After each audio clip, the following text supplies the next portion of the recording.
yitwa igifaru Cristiano Ronaldo, umwe mu beza umupira w'amaguru yagize. Hanyuma akaba afite umukunzi witwa Georgina Rodriguez ukomoka mu gihugu cya Argentine. Wakwibaza ngo aba bombi ngiye kuba kubwira iki? Hari amasezerano yitwa prenup mu rurimi rw'icyongereza.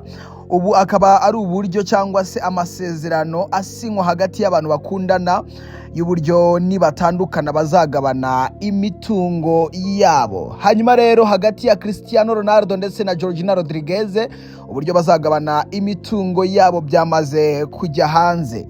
Cristiano Ronaldo azajya aha Georgina Rodriguez ibihumbi 114 by'amadolari y'Amerika ku kwezi nibaramuka batandukanye. Ikindi kandi Cristiano Ronaldo yemeye ko azaha Georgina Rodriguez mansion cyangwa se inzu nini afite i Madrid mu gihugu cya Spain ihagaze $5,600,000 by'amadolari y'Amerika.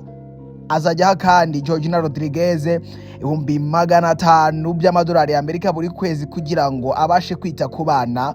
Ikindi kandi Georgina Rodriguez bazamuhereza imodokari ebyiri muzo Cristiano atunze. Ikindi yemerewe kugira vacances kabiri mu mwaka.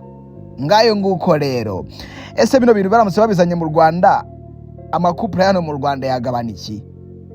Mwibutsa ko twohereza ibintu hanze, yaba inkweto, imyenda cyangwa se ibindi byaribyo byose ku isi hose, muri Amerika cyangwa se mu bihugu byose by'i Burayi. Uramutse ushaka gukorana natwe waduhamagara cyangwa ukatwandikira kuri 0793386951 ubundi tugakorana. Hagati y'iminsi 4 kuri 5 ibintu byawe byavuye hano mu Rwanda byakugezeho aho uherereye hose ku isi. Tugane kubera ko dukorana na DHL kandi ibintu byacu birizewe cyane. Amazina yanjye nitwa Melox, komeza kugubwa neza.